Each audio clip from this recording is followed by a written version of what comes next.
Okay, Sayam everyone. Humble pranams the lotus feet of our beloved Master Bhagavan Sri Satya Sai Baba. Thank you so much for making it here today and to just share your time, your space, your energy, your intellect, and transact a display to each and every one of us. Hopefully, what he shared today comes from Swami, and also some parts of it, or if not all, will resonate with each and every one of you. And for that, thank you so much, Tyra. Let's start with our group presentation, group 2. Our topic is I is the first sound emanating from Atma. And for this, we have decided to um, break down or decipher Sri Satyasai Speaks, Volume 23, 1990, where Swami speaks about I is the first sound emanating from Atma. So, what does this actually mean? So, for this, maybe you can invite Group 2 members to volunteer to read our passage. Sister Cindy, are you here, sister? Yes, brother, I am Sairam. Sairam, sister. Can you help us read this passage? Yeah, sure. It is in the mind that continually interposes itself between Atma and oneself, like the cloud formed out of the water vapor produced by the sun, which hides the sun. The mind, which has arisen from the Atma, covers the Atma. As long as the mind exists, man cannot comprehend the nature of the Atma or realize the Atma. Only the person who is aware of the Atma is in all the different states of consciousness can be said to have direct vision of the self. Atma's Sangsakara. The first sound emanating from the Atma which one hears is I. It is only after the emergence of I that the whole process of creation began. If there is no I, there is no creation. The terms I, Atma, and Brahma are all synonymous. The I not associated with the mind is Atma. The I associated with the mind is pseudo-self, Mityatma. There is only one Atma, that is the real I. Shall I continue? Yes, go ahead, sister. Okay. Man undertakes a variety of spiritual exercises to realize the one that subsumes the many. In fact, all the endeavors made in quest of Atma are born of ignorance. The realized person, Jnani, makes no such endeavors. All the efforts made by man to realize the one, I, are only attempts to satisfy the mind, when what is required is the elimination of the mind for experiencing the one. It is futile to strengthen the mind for this purpose by so-called spiritual sadhanas. If you seek to embark on sadhana, you must first get rid of the feeling of not being the Atma, Anatma Bhava. To experience Atmic bliss, you have to turn your vision towards Atma. In reality, all efforts made for experiencing Atmic bliss are aberrations of the mind. Seeking liberation, man adores a myriad deities. Of what avail is all this when all the different religions have declared that there is only one God? These pursuits are products of a deluded mind. As long as the mind exists, desires will persist. When desires are present, likes and dislikes cannot be got rid of, and these sustain the ego. While the ego lasts, the Atma cannot be experienced. Atmic knowledge, Atmic bliss, and Atmic vision can be obtained only by eliminating the mind, in no other way.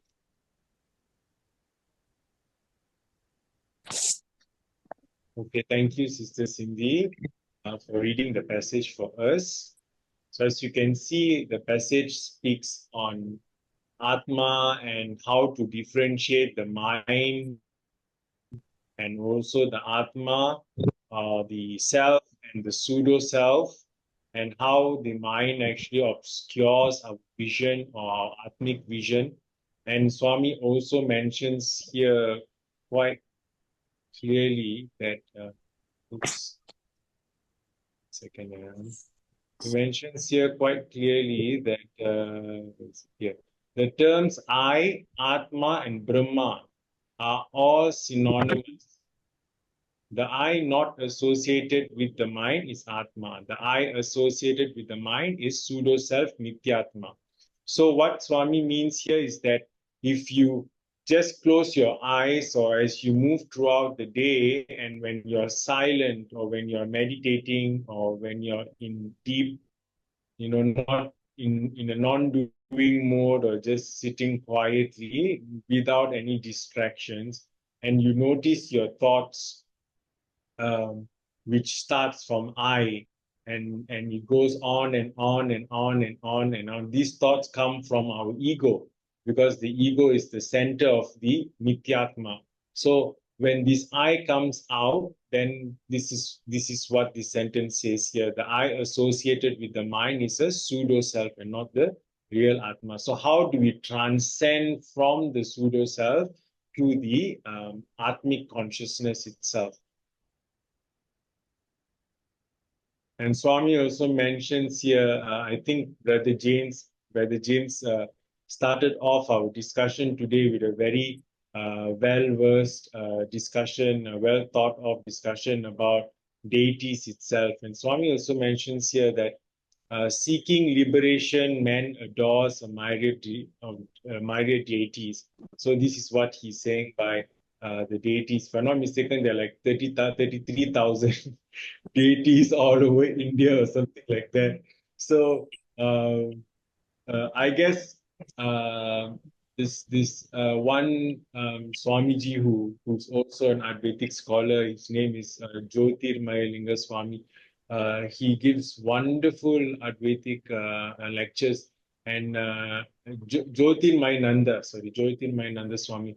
He mentions that the Brahman itself, when the division took place, the aspects of the gunas itself created the sattvic part of the creation itself, created these deities and all of that, and how these deities actually help us to transcend as well. And it's just part of their function, it seems. So it's wonderful to listen to that, and we are not denying this. Even Muslim scholars also say that they do not deny the fact that these deities exist. It's just that they say that these deities are not God.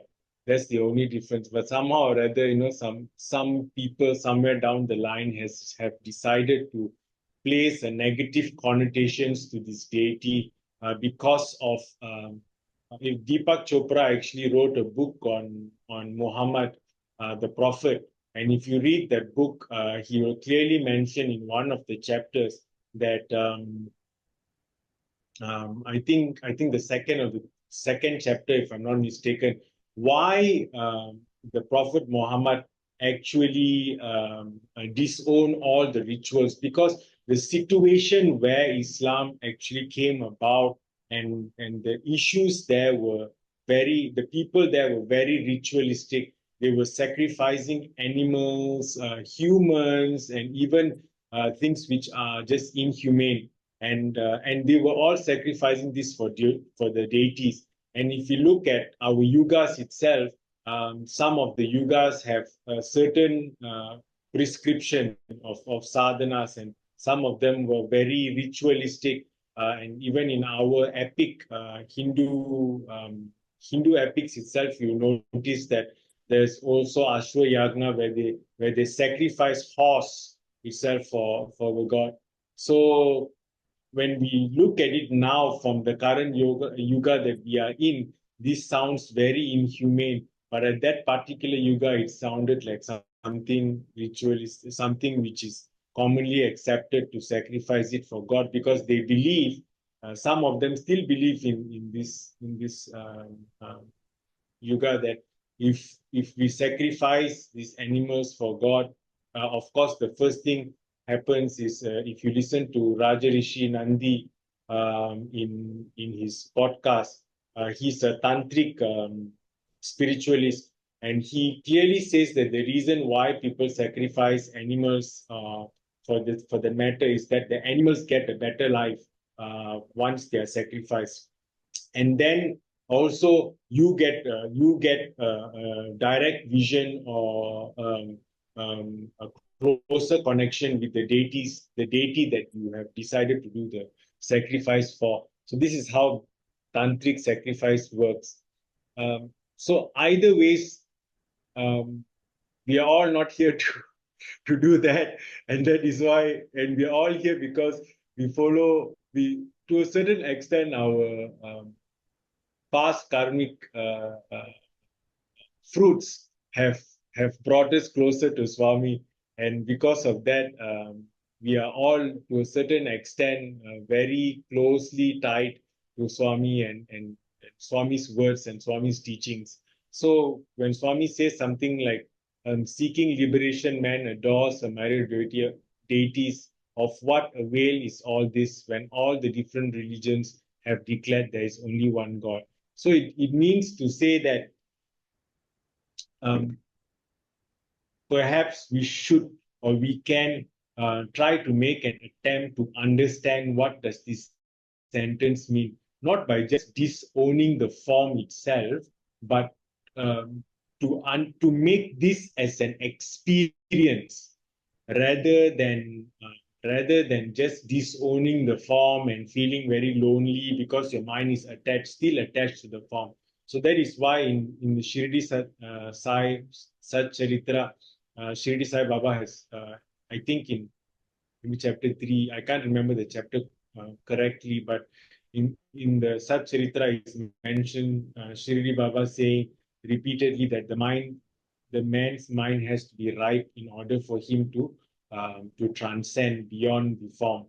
And he also clearly instructs, just like Swami has instructed some of the students to meditate upon his form.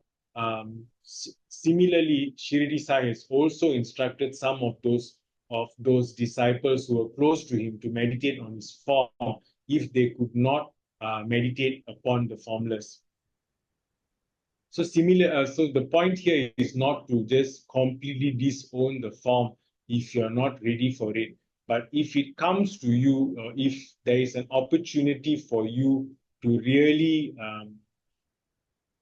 move forward, or test it and see if you're ready to move from the form to the formless, then a good way to start, or gateway, would be meditation itself, like what Brother James mentioned, where a very good technique for meditation, for that matter, would be the Neti Neti technique, which has been practiced for more than 3 to 5,000 years old, and it's been practiced throughout the entire globe. So Neti Neti is basically just sitting and in silence, every thought which comes, you deny, deny, deny, and you keep on denying the thoughts until the thoughts become so silent. Eventually, you will reach a state of just pure silence where there won't be any thoughts as well.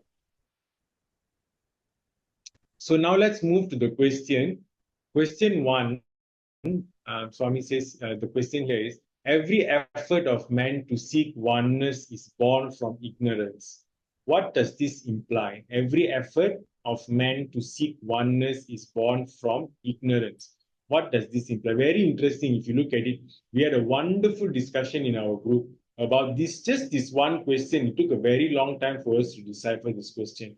So every effort of man to seek oneness is born from ignorance. What does this imply?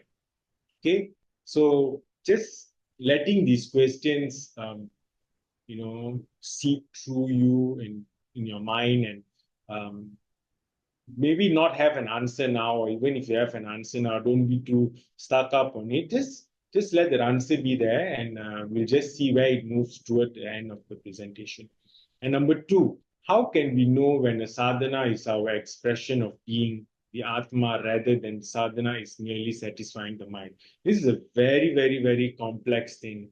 And and uh, and uh, and I would really love to hear the reply from some of you who are ritualists, who actually really go all the way out to do rituals and whatnot. I would really like to know, how do you transcend this expression, this sadhana, from being Atma rather than from an Atmic point of view rather than a Mithyatmic point of view. So this is something that maybe we can open this question up to all of you who have experience in rituals, conducting rituals, even in your family temples, or even in your favorite temple, or anywhere in the Sai centers.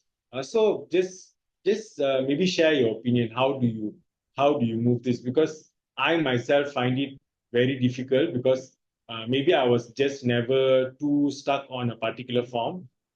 So for me, it wasn't that difficult. But whenever I tried to follow a ritual, then there will be a lot of resistance from in my meditation practice. So I've just decided not to follow a particular form, and that is why when you do Jyoti meditation or Soham meditation, they both these meditations don't subscribe to a particular form.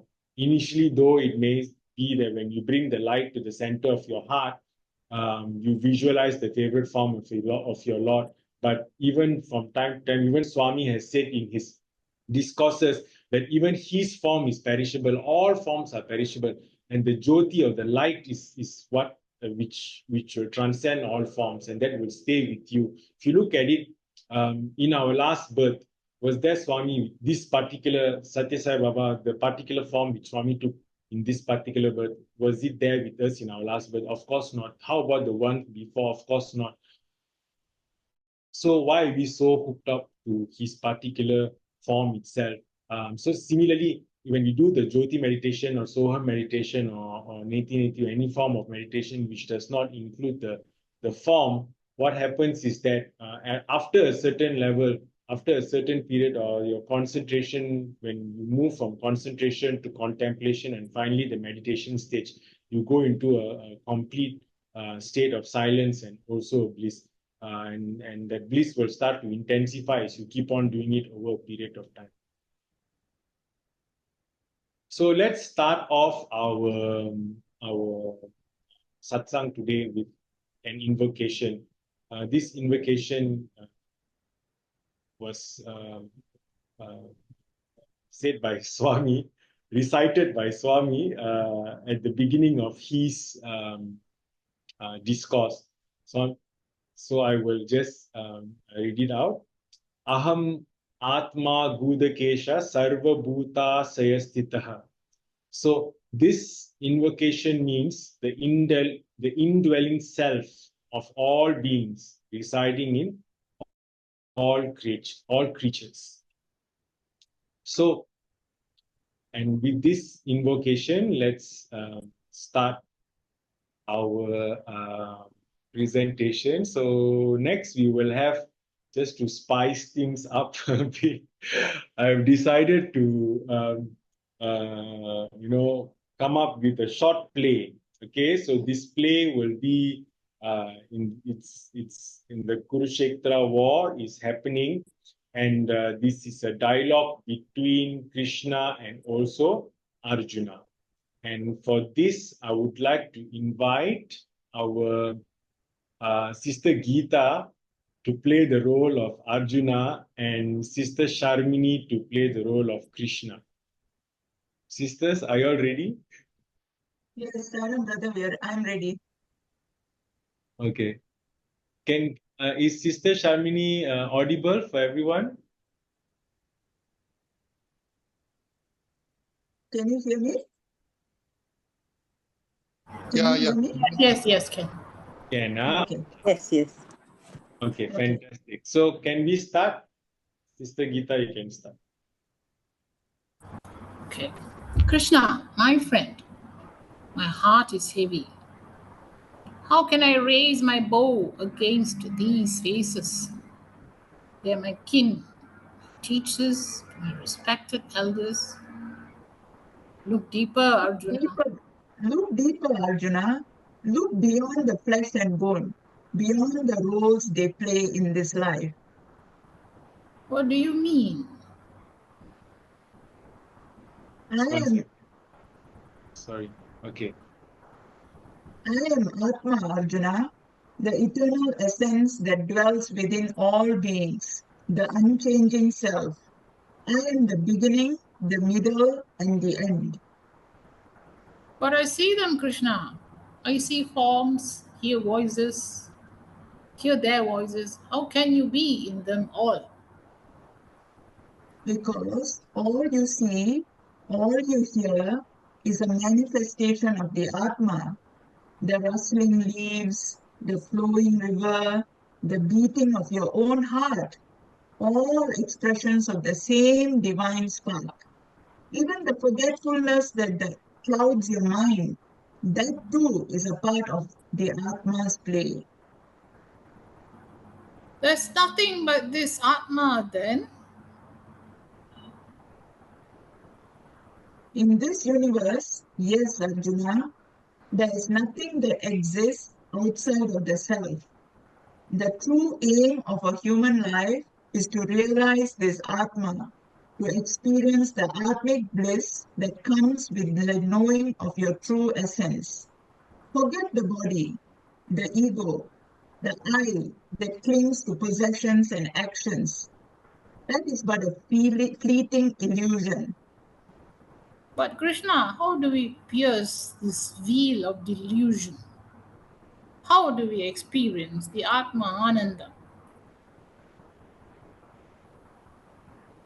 It begins with awareness, Arjuna, the pure awareness that says, I am. This awareness is not the limited I that identifies with the body, but the ever present, all encompassing self. When you find yourself lost in the play of the ego, remember that too is Atma. It is all part of the journey to self realization. You speak of a grand truth, Krishna. Perhaps in understanding the Atma, I can find the strength to fulfill my duty even in this battlefield of kin. Thank you so much, Sister Sharmini and Sister Geeta. I just messaged them like just before we start on Zoom chat if they would volunteer to read up the dialogues and the That the volume can be lower the volume when we can hear you. You lower the volume of the song so we can hear you.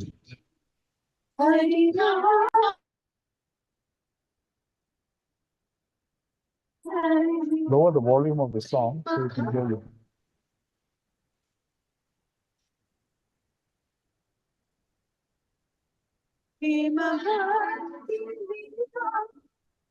yeah.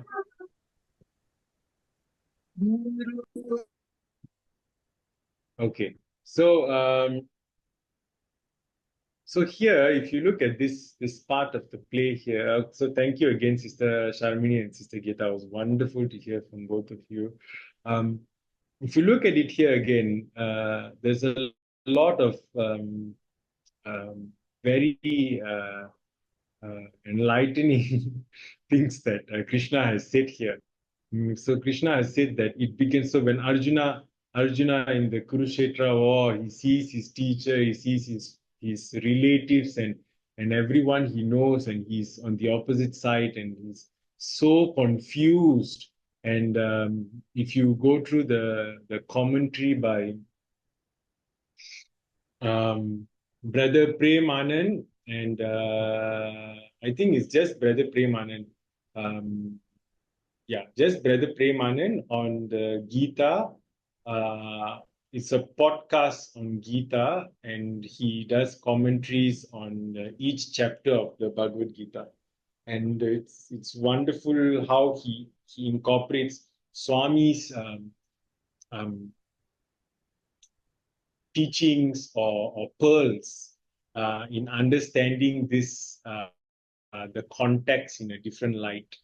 So if you look here, what he says here is that then Krishna says to Arjuna to secure Arjuna, to make Arjuna feel better. But he initially uses, the direct translation was, he uses some words which were very strong to Arjuna when Arjuna didn't want to face his family and friends and teacher and whatnot. And he used some words which were very hurtful, and some even which suggest that it's the opposite of masculine, something like that.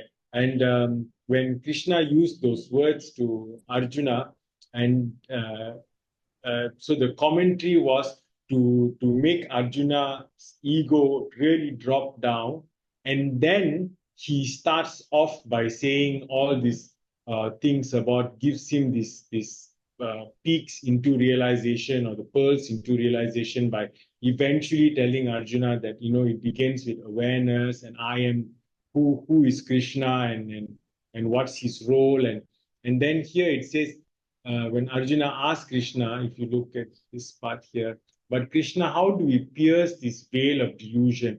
How do we experience the Atma Ananda? And Krishna says, it begins with awareness, Arjuna, the pure awareness that says, I am. This awareness is not the limited I that identifies with the body, but the ever-present, all-encompassing self. When you find yourself lost in the play of ego, remember that too is the Atma. It is all part of the journey to self-realization. So even during your most difficult periods of time, where when you are so convinced that you are the character that you are playing, especially when we are hit by a very difficult, challenging suffering which comes in various forms. But in those instances, somehow or other, all the meditation or whatever that we've been doing all the while will start to evaporate, and then we become so engrossed into that character that we are playing, which means that the name that you identify with. So even that character is also part of the Atma. This is what Krishna says here. And Arjuna is still, Arjuna is taking time, but he eventually grasps the concept of the Atma itself. And so from this, we will move on to different parts of Swami's discourse. And Swami has given a few headings to this discourse on how we can move from this understanding of the Mithyatma, which somehow or other at the very beginning stage we would have been identified with. And now we want to transcend that Mithyatma and move to the pure Atmic consciousness itself. Okay, so before we move here, I would just like to maybe open the floor and share your insights into this play, and if you have any queries or anything that you would like to share with us regarding this particular play. Sabitan, sorry, I missed the part where you were trying to explain about Muhammad. He said during the time, a lot of sacrifices were made, a lot of sacrifices. So what were you trying to refer to Muhammad and in the past there were a lot of rituals and all that? Yeah. So what I'm trying to say is that that at that particular time, the purpose of these deities were moving the practices that the people were doing, or the worships that they were doing, were more rajasic and tamasic rather than sattvic. So because of that, when Islam came about, the ideology seems to be more in favoring of the formless rather than the form. There has been many parts in different parts of India where the teaching came with the form itself. But in that particular place, in Mecca, in Medina, where Islam came about, it was more of the formless, because the worships which were done towards the forms were very rajasic and tamasic in nature. So Deepak Chopra actually tries to justify why Islam came out to be a formless religion rather than a religion with form.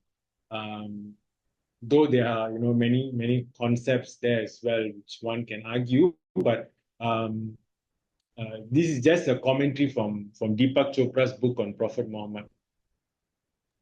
But then the other thing is, even now the Islam also, they got Qorbans, sacrifices and all that, right? Which of course we very well aware. Yesterday was the day, right? So I was thinking Prophet Muhammad was moving to formless and then no more sacrifice. But till today, the sacrifice is still there. Yeah. And I was hoping that you were talking something different, Sairam. Yeah. So I wasn't relating it to the sacrifice of the animals for the Raya Haji. Maybe this idea of sacrifice came from that sacrifice. We don't know. We can't be certain of it. But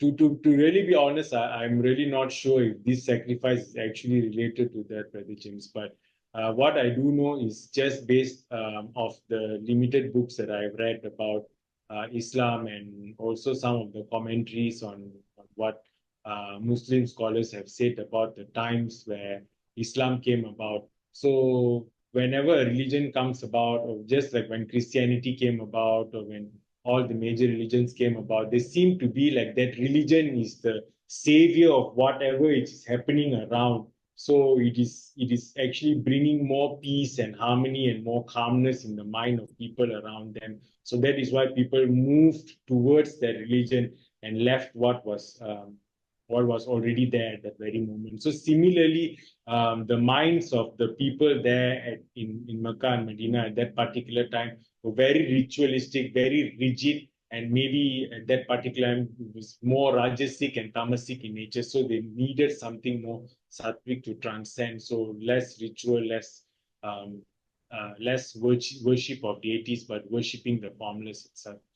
And worshipping the formless can be very liberating. I think we can all agree to that.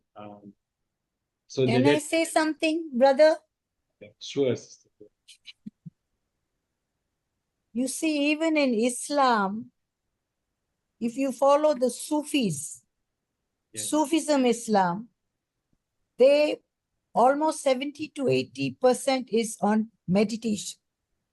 It is not on the Islamic practice, normal practice of worldly activities that I must take care of my family, I must do that. No, they're on a higher level, of course, which probably our country doesn't accept that. They do not have so much of this Korban as such. Theirs is totally getting into them. They concentrate on themselves and the Supreme who is within them, just like our Vedic. So Sufism does not advocate that kind of ritualism of sacrificing animals. So there is a difference among them also. So it depends on which one you are interested in. But it would be nice to read both aspects. And Sufism in India, quite a lot of Sufism is there. For example, if you come from Chennai, Sufism is more accepted than India, though they do have Qurban in certain areas of Chennai where they slaughter, they commit the sacrifice, just like we have got the Kavadi and poking as in a form of a sacrifice. Sufism is at a higher level, Islam. at that sense when it comes to ritualistic killing. I may be wrong, but this is what I have read also. And if you see, A.R. Rahman is a Sufi. Kabir Das is a Sufi. Rumi, the great Sufi poet, if you read his verses, they're so abstract. No form, actually, no form. Basically, of course, when he talks about love and all, it is a different kind of love which Swami talks also. Love is not an action. Love is not an action, it's a noun actually. So anyway, Sairam, that's it as far as Islam is concerned. That much only I know. Thank you. Thank you so much, sister. Thank you so much for sharing. You're absolutely right.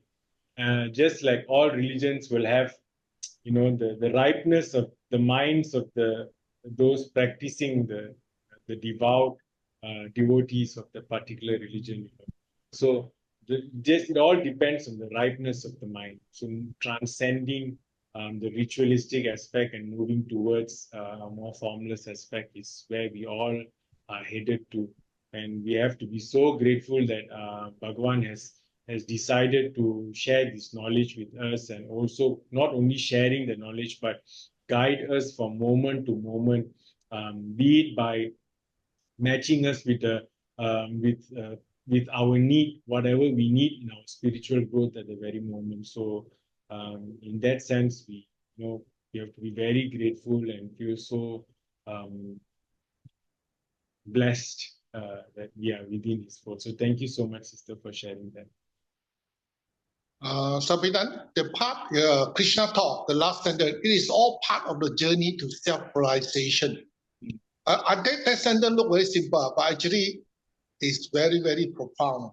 We are actually on the path of journey to self-realization, where you will reach, according to what you say here, is there is no mind. So we can understand what is realization, we can understand what is no mind, but to grasp the no mind, to experience it is a different level. Right? Yeah. We can imagine, but then, to reach the no mind, you have to do the meditation to reach that level. Right? Yeah. The right type of meditation. Correct. Silent. And more importantly, brother, what you said, you cannot describe it. You cannot describe it in words. Because the moment you try, even make an attempt to describe it, it doesn't make sense anymore. For me, that's how it feels. It doesn't make sense. You try to describe it or you try to put it into words, it just doesn't fall anywhere. And sometimes you feel like, what am I talking about? So it's best when we can just sit and, make it a discipline to do it, and ask Swami to give it to you. Ask him, ask him. He will give it one. If you really ask from the bottom of your heart, of course he will do it. Why not? Okay, so now let's move on. So how this is going to go is, the parts after this is we're going to discuss on some pointers that Swami has given in his discourse, and we will use these pointers for the first part of this will be me maybe just explaining what's on the slide.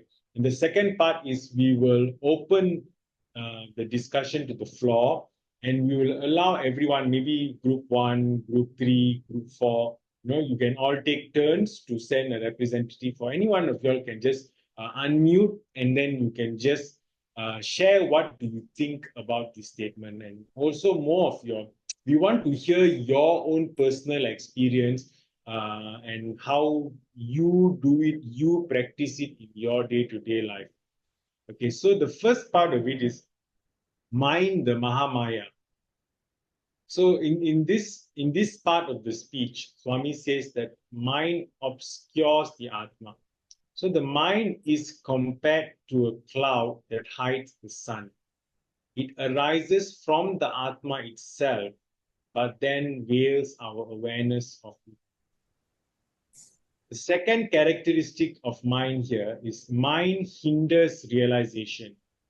As long as the mind with its thoughts and desires is present, we cannot truly understand or experience the Atma. Direct perception requires Atmic awareness.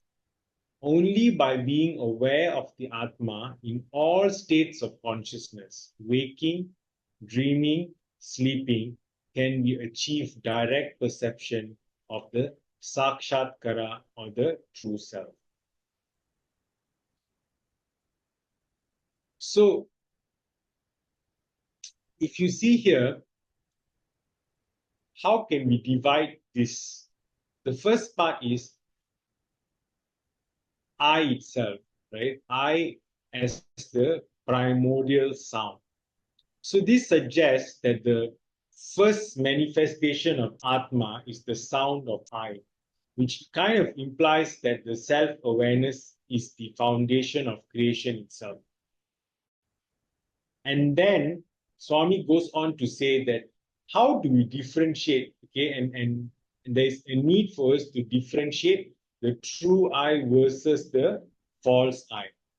So it differentiates between the true I associated with the Atma and the false I linked with the mind and ego, or the Mithyatma. And there is only one true self, the Atma. And then finally he goes on to say that I and the Atma. The terms I, Atma, and Brahman are presented as synonymous, signifying the underlying unity of the self. Okay, so, okay. Now, okay, let's open the discussion to the floor and maybe share your own practices. Okay, the question here is, share your own practices in your sadhana, your personal sadhana that you've been doing every day or throughout the entire week or at your work. How do you actually decide that this is actually moving towards the pseudo self or mithyatma, or number two, it is moving towards the atma? How do you navigate through life, by discerning between these two? Anyone? Your own personal experience. Sairam, Sairam, Sister Sharmini. another Sister Sharmini. That's now I got confused a bit when you said Sister Sharmini. Was I supposed to be? No, next week you can read. No, it's okay. I just probably I'm not sure. Maybe I'm one of the youngest or the small mushroom in this practice. But yeah, being in the Sai movement for almost 30 years now, I think it has always been a very conscious, unconscious, learning, unlearning, coming into Sai, going out of Sai, coming back into, nothing else can compare to be to Sai. And this is like very, very personal sadhanas that we as devotees or followers or whatever we call ourselves towards Swami's teachings and practices.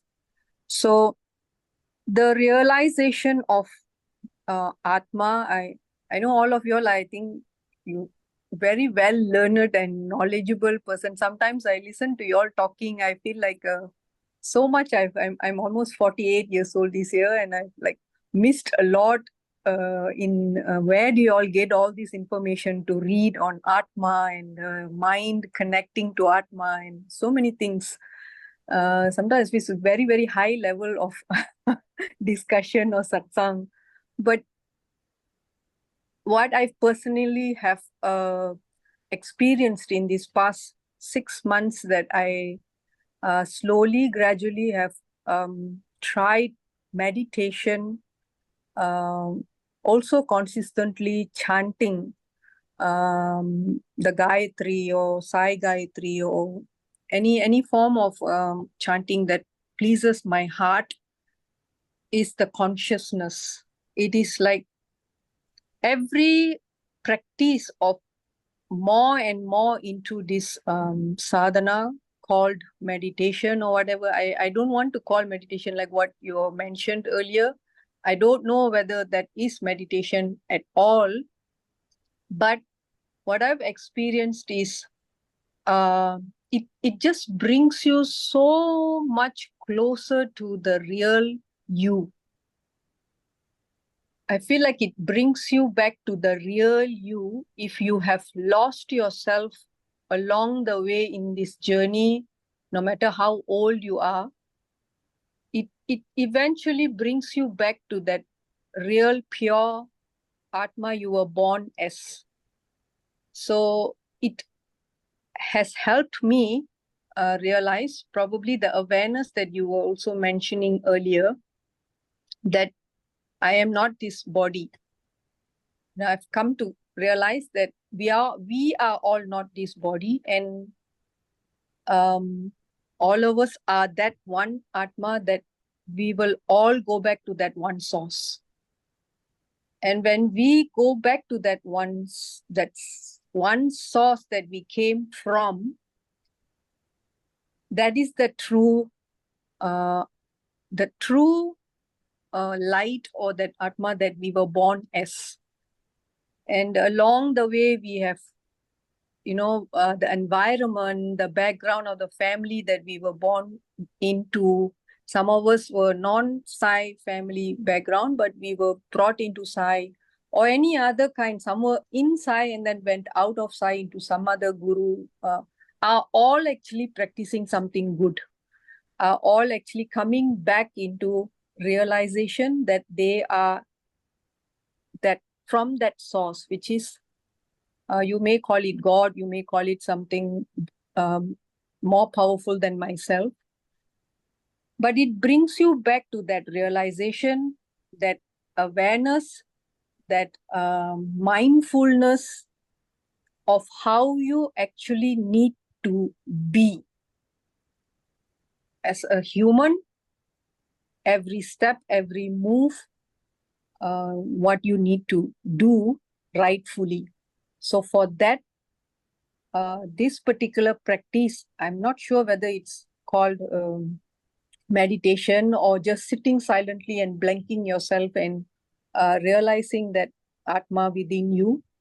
It needs a practice. It needs some form of discipline to put yourself down, grounded, and then Swami or whoever the highest source there is will help you to bring you back to that. I think this is my personal experience, and I'm still experiencing and finding for different ways where I can learn different methods. But probably I don't know how to use very bombastic words, very minimal knowledge I have, but this is my personal experience. Sairam. Sairam, thank you so much, Sister Sharmini, for sharing that with us. You certainly don't look 48 years old, sister. You look very, very young. I've never seen. When you told me your age, I said, okay. Anyways, it is the insights that you have shared with us just now was really, how do I say this? It is really very apt, and also it's very simple for people to understand as well. And when you said meditation, and meditation itself is it's a wonderful way to distinguish or decide or separate your Mithyatma and also the Atmic consciousness itself. So, and there are many ways we can do this, and there are many types of meditation. So, thank you so much, sister. And you brought a very good point. The second point, which I really like in your answer just now, is the silent sitting. So there used to be a time where I used to be really, I don't know, like maybe crazy, I'm not sure, but used to be a time where I used to be so into sadhana and like really, really, isolating myself from my family members and not even speaking to them on certain days. And I would go into like really deep silent period for 1 to 2 days, like just in a stretch. And it used to happen every week over a period of time. And during this period, there was once um, uh, Gayatri chanting, which goes on the 24 hours global Akhanda Gayatri. And I felt so tempted, to join the Gayatri chanting, the online Gayatri chanting, but I was already in a, uh, fast silence and also deep meditation periods where intervally I would just come out and do certain like simple actions and go back into meditation. So then this, I don't know, something in me, maybe my mind itself, I'm not sure, maybe my ego or mind gave this thought of, maybe just go and join the Gayatri Mantra chanting. You don't have to, the thought was like that, you don't have to chant or even come up with a thought. You can just sit silently and enjoy it. But any form of stimulation is a stimulation to the mind. So the mind will walk on to the mantra itself, and then it will start to create things. So I was a bit reluctant, but somehow or other, I just felt like, okay, let's just do it. And when I did it, so the Gayatri chanting was going on, and just at the site of, if you see the chanting, the screen which is shared in the 24 hours Gayatri chanting, at the site of it, there are some small messages, the kuti kuti messages which comes out, what Swami says. And it just so happened when the first thing I saw when I turned the Zoom call on was silence is speech of God. And the next thing was everyone should sit in silence for at least 1 hour a day with themselves. So, and the third one was also about silence.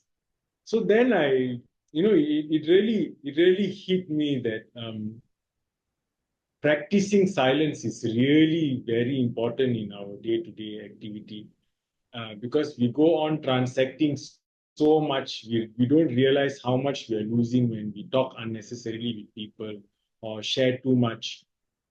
So similarly, cultivating silence or sitting silently with yourself, like Sister Sharmini mentioned here, can really bring you closer to your true nature. If you look at all the Advaitic teachers, the modern ones, not so modern ones, classical one, all of them say the same thing, silence.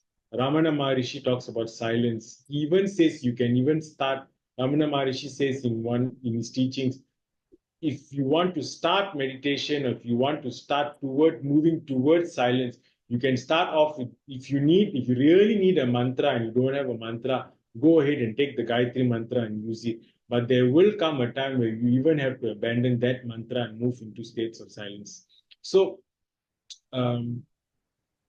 silence is a very strong practice, and from the National Meditation Wing, from National Meditation Team, we have come up with silent Saturdays where in the morning during the Brahma Muhurta, we all meet together online and we sit with our devices on, and there will be a video, a 30-minute silent. We start off with a gong, and then there'll be Swami's photo. If you choose to look at Swami's eyes, you may choose to do so. And then after that, you may close your eyes and then just sit by yourself for 30 minutes. And after 30 minutes, the bell will ring again.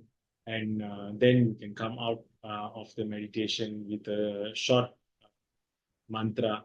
And we have wonderful trainers who have decided to sacrifice their Saturdays to help us all experience the silence. So hopefully we will have more of you there to join us as well. So the silence, like Sister Sharmini mentioned, can certainly help us distinguish the mind and also the Atma.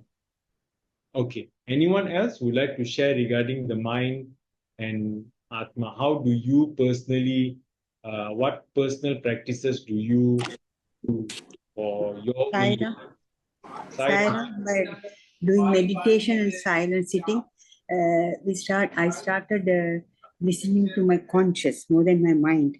It gives a correct answer more than the mind. Mind, when you think about mind, it's a bit confusing. But when you listen to the conscious, it gives a clear answer. So I always listen to my conscious because I'm doing silent sitting meditation, reciting Gayatri Mantra, Sai Gayatri. This is my experience. It gives the correct answer. Yes, thank you, sister. That's also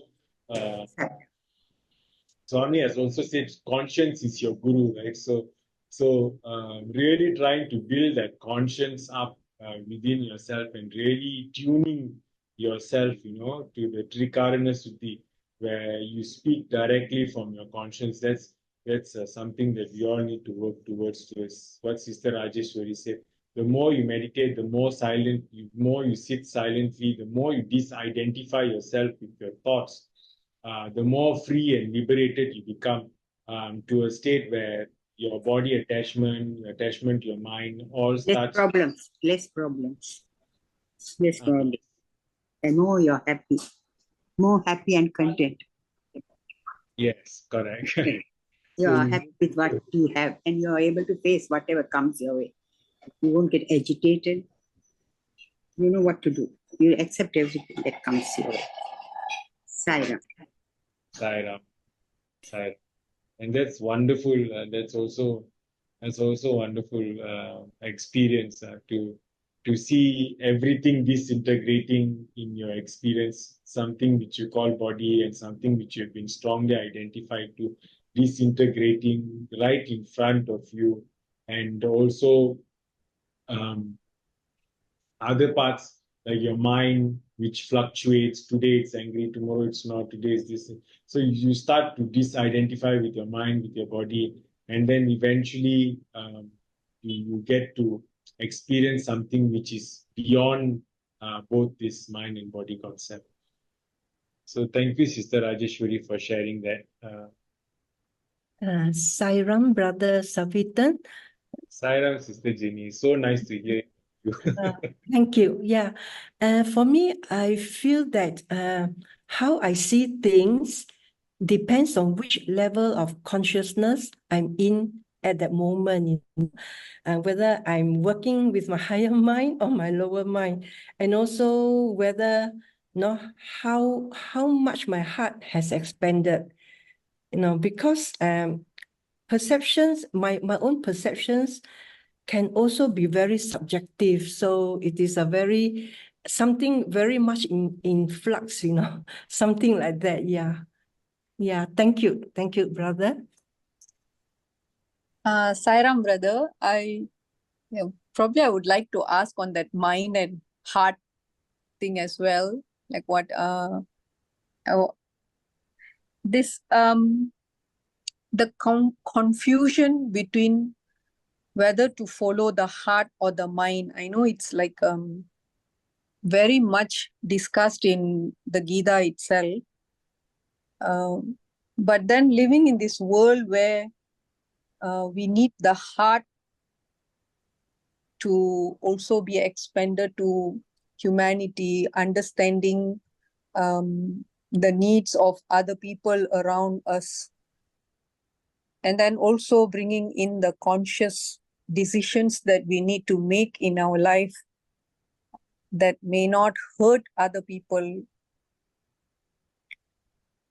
How does actually meditation or these practices can help us to decide whether what the heart wants us to do is correct or what the mind wants us to do is correct?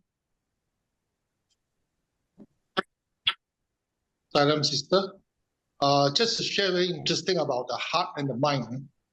I remember my children when they attended the EHV in the early years, they told me this story, how to differentiate mind and heart. The mother would tell the children, you need to sleep early, you need to study, and then tomorrow is the test, so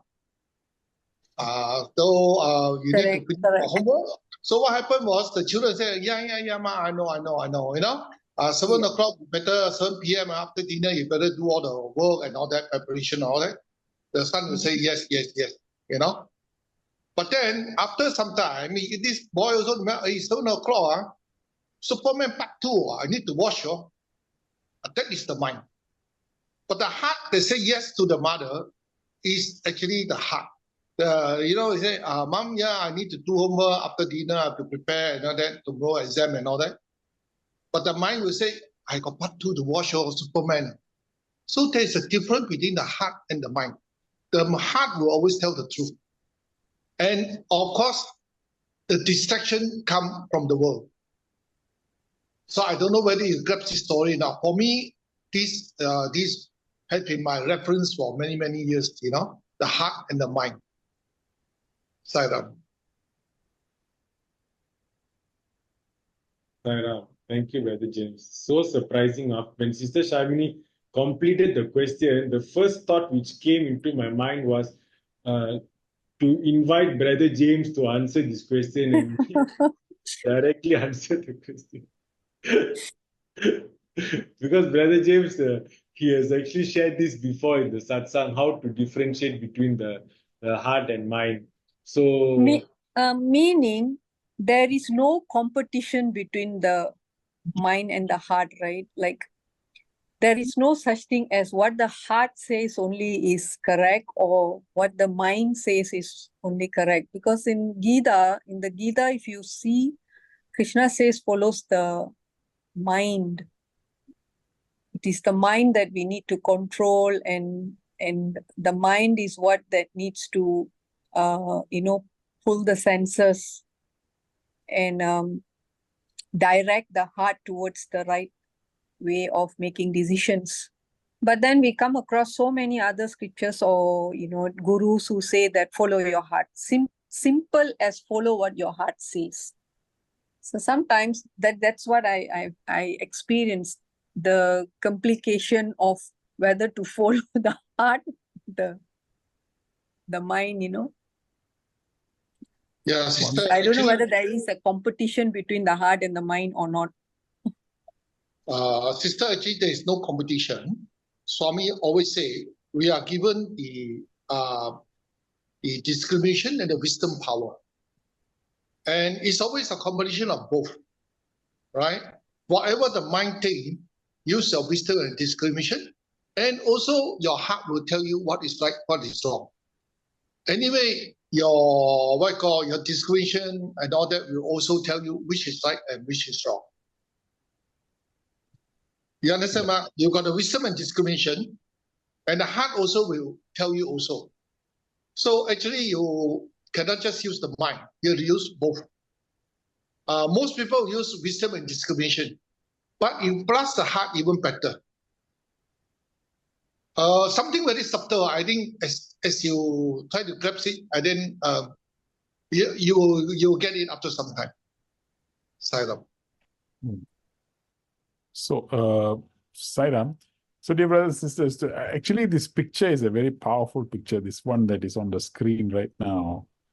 If you look, the sun is actually blocked, isn't it? And the dark cloud is actually blocking the sun. So the cloud that is blocking the sun is the mind. So now the practical application of this is like this. The mind is a tool. It must come into our control. Then it is a tool. But when the mind is already influencing, controlling, giving us power, then the whole agenda gets hijacked.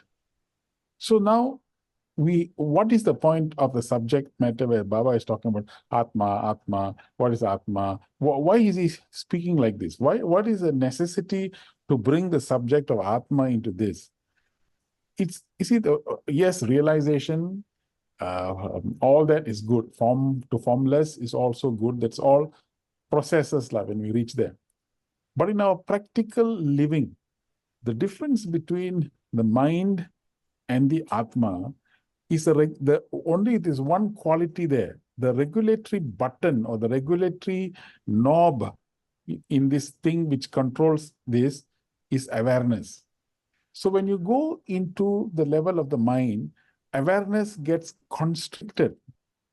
When you go towards the Atma, awareness gets expanded. That's it. So awareness, expansion of awareness is the right thing. That's why my life is my message. Expansion is my life. Expansion is the right thing. Contraction is not the right thing. So whenever we work in the world outside, when the mind becomes more and more influenced or more and more regulated, our awareness gets more and more constricted. And this is the reason of the stress that comes into our life, because we see things in myopically, we see things in fragments, we see things in distortion, because that's what the function of the mind sometimes limits us in this manner. So the only reason why we are introduced to the subject of Atma is to insinuate or implicate or is to teach human beings that we don't need to continue our life from the level of the mind. We can live in the life thinking that we are the Atma. So whenever we think like the Atma, the awareness starts regulating. So the effulgence of the Atma, reflection of that is the heart will get it. So this is why when say, follow the heart, follow that. The heart you follow, then if we are really doing our sadhana and so on, the heart will start to vibrate and receive the impulses and the radiation and the vibration of the Atma. So this is why in Daniel Goleman, emotional intelligence and HeartMath Institute in USA, there's a HeartMath Institute that says that intelligence is not in the brain, it is in the heart. And that's what the heart knows, But the heart knows if we give more and more prominence to Atmic living, then the heart will be sensitive, will be intuitive, will be perceiving. Then it overpowers the mind. So what we should do seriously is that every problem that we have in our life, look at the problem. You'll find most of the time the problem comes out only because our mind is existing. Our mind has decoded. Our mind has judged. Our mind has given a certain limited solution. But look at it from the Atmic point of view. What is that? Now the qualities of the Atma in the Gita, it says indestructible, infinite, inexhaustible. So these are the potentials high. So when we look from the Atmic point of view, awareness starts to expand. And when awareness starts to expand, that is where solutions can be found. When solutions are like that, then what happens? We are then no more, the mind is no more feeding us knowledge. Then what happens? Atma is teaching us wisdom. So when we have a self-regulatory wisdom guiding us, you find our decisions will be correct, our vision will be right, our clarity will be there, and we will know what to do in our life. So in our life that we go on, we enjoy everything in this world because there is a self-regulatory wisdom that takes. Everything is interpreted positively.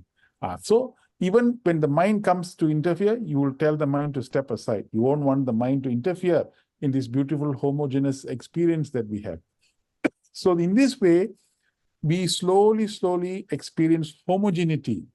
In the homogeneity, the forms which we have prayed to, the forms that we have thought, the forms that we have is also necessary in the evolution, but the forms will slowly also bless us. I'm using the word, forms also will be blessing us to graduate us to experience the formlessness. It's a stage in our evolution. And then that's because we are experiencing the homogeneity in everything that we see. The oneness that we see will take us slowly to that direction. But we don't forget the form is also necessary. It's not something, we should not look it at in different ways. It is also necessary for our evolution.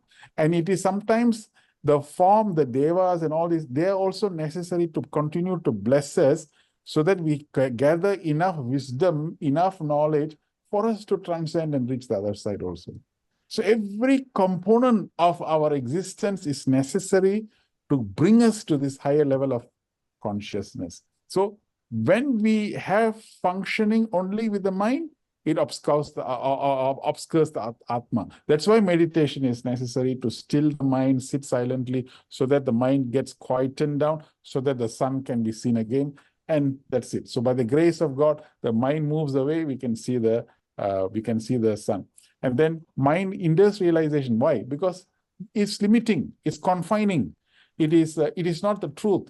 That's why every time after bhajan, asatoma, sadgama, from the unreal lead me to the real. From why? It's because from that limited state we have to go to that infinite state, from the unlimited state. So how to move from that? We have to reduce the functioning of the mind, and then for that particular purpose, from this moment onwards, we have to take a resolution. What is that? Everything we see from an Atmic consciousness, from an Atmic state. How? So the mind must say, hey, okay, you are telling me this. Supposing I view this from an Atmic point, then how? You have a problem, let's say, with husband or wife or some issue that you have. Okay, as an individual, why am I having a problem? Because I'm functioning like that. I have a relationship. From that relationship standpoint, yes, I have a problem. But let me take it from an Atmic point. You also got soul, I also got a soul. From that Atmic point, let put it like that. Suddenly you see things in a different perspective. Then you find a solution. Once we can find a solution, then you find homogeneity comes into our thing. So the whole purpose and idea of learning all these things is to practically apply. Sometimes we get too caught up in the esoteric meanings. We may not get the full implication of why we are learning the subject or why we are acquiring the subject. So the lesson to be learned is that from this today till next Tuesday is that everything see from that another level, see from a higher level possible. This year's problem, this problem is teaching me I should go higher up. That's it. See, the way to interpret is, this problem teaches me to move to a higher level of consciousness. I have a problem because I haven't found a solution. Why haven't I found a solution? Because I'm orbiting at the level of the mind. I should not be at this. I should now move to a higher level. When the higher level, I find a solution. Like that, if we start regulating our system, slowly knowledge will become wisdom. We'll get higher and higher vision. I think this is what this subject is, a very powerful subject. It is actually a very empowering subject. And this is a very direct application subject, so that our lives can be. The Swami's grace, and it's actually the beauty and glory of the avatar, is to give us so many steps for us to become peace. See, it's compared, be blissful, be happy, be joyous. That is the message of the avatar in this particular powerful message that Swami has given. It very nicely, Savitan and the team has given us this summary of what it is. Even this one slide, just to keep this one slide and continuously contemplate on this slide, can bring us lots of insights and beauty of the spiritual journey that we can embark. Nice satsang, very beautiful satsang, very beautiful vibration and nice good things. Savitan, thanks, congratulations. Thank you so much for bringing to light so deep subject. We still haven't finished. There's a lot more to be done. I'm sure next week when we come together, I'm sure we'll be able to do that. It's already 10 o'clock. Yeah. So thank you, Sai Ram. Till we meet again next week, Sai Ram.